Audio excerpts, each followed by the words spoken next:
Hey, Terrence. A while back, Shawn had said that you guys had this deep friendship and there was kind of this agreement that you guys really didn't want to fight each other. And he said that, he reached out to you on several occasions and a lot of those, I guess, calls or text went not returned by yourself.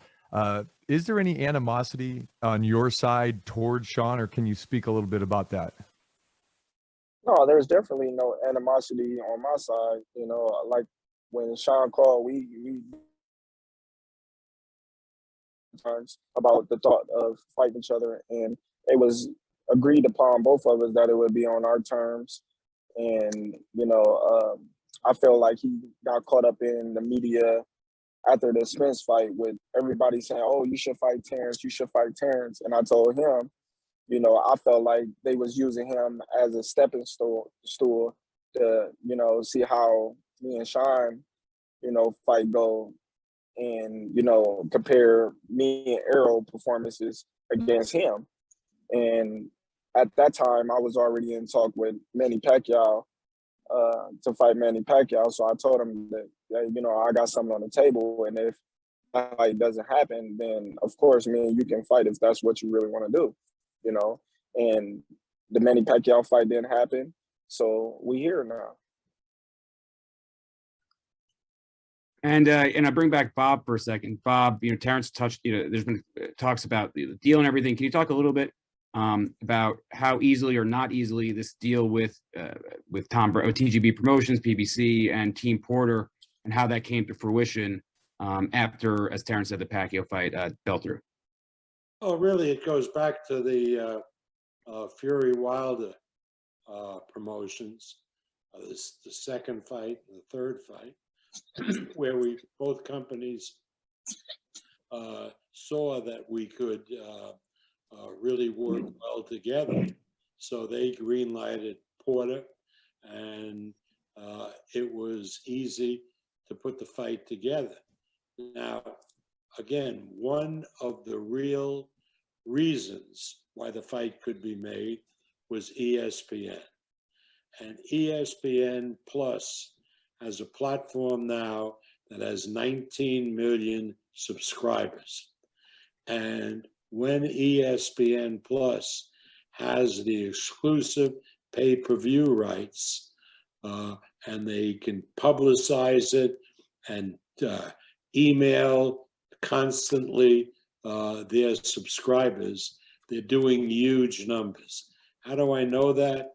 Because while they haven't had any exclusives yet in boxing, they have had exclusive for a couple of years now, at least with UFC. And the UFC numbers on pay-per-view are huge because of ESPN Plus, which has it exclusively. Now, there are two ways to put on the fight if you're going pay-per-view. One, ESPN Plus is just one of the platforms, so its incentive to really promote is not that great. The other platforms don't do particularly well anymore on pay-per-view. So we thought, where I'm sure it's going to work, that going on ESPN Plus exclusively, we will do in this fight UFC kind of pay-per-view numbers, which can be as low as 500,000 and as high as 1.5 million. That's our goal, and I really believe these fighters, both Terrence and Porter, are in for a big, big surprise when they see the pay-per-view results.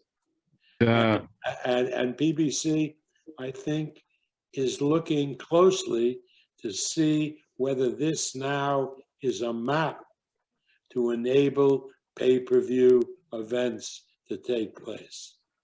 Well, yes, Bob, yes, we can only hope pay-per-view does that well. Matt Kenny from ESPN's on the call, so yeah, from your lips to Matt Kenny's ears, Bob, we all hope that.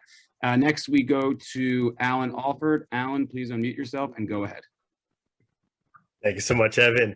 All right, I appreciate that. And I'm glad Bob was actually on the call.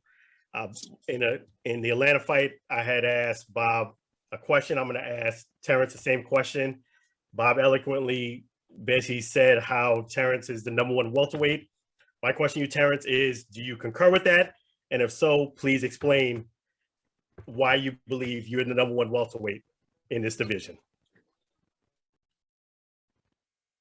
I'm the #1 welterweight division, and that, you know, I came 135 to conquer 140, and then to come to 147 in my first fight at the division, no warm-ups, no tune-ups, and defeat Jeff Horn, the man he beat the man, which was Pacquiao. Pacquiao was the man in the division, and Jeff Horn beat the man, and I beat Jeff Horn in tremendous fashion. So that's why I consider myself the man in the division.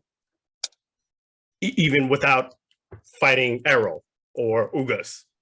It's kind of like Tyson Fury having the ring belt, but didn't have the other belts. He beat the man that was the man, which was Klitschko. Klitschko.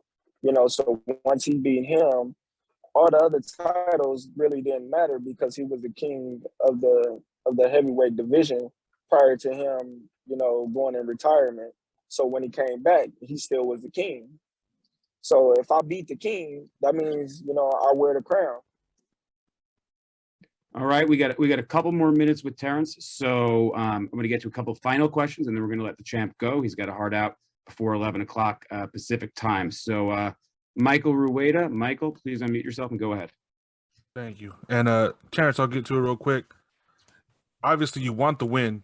Is it more important to you possibly to get it by knockout or by like a dominant 12-round, you know, beatdown? Is that more important, or is it the knockout that you want?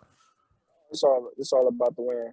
You know, I never go in any fight looking to get a knockout or whatnot. I just always go looking for the victory because that's all that matters at the end of the day. On the record, it's going to all say the same thing. Win or loss is not going to matter at the end of the day. Okay, we got a couple more questions here, so let's see who else we've got. Let's go over from overseas, Mr. Jim Conlon. Please unmute yourself. Go ahead. Hi, Terrance. Terrance, in the last fight with Shawn Porter fought Errol Spence, Shawn had an inside knowledge of his trainer having trained Errol Spence. Do you feel maybe that that helped him in his terms of his performance? He doesn't have that inside knowledge this time around?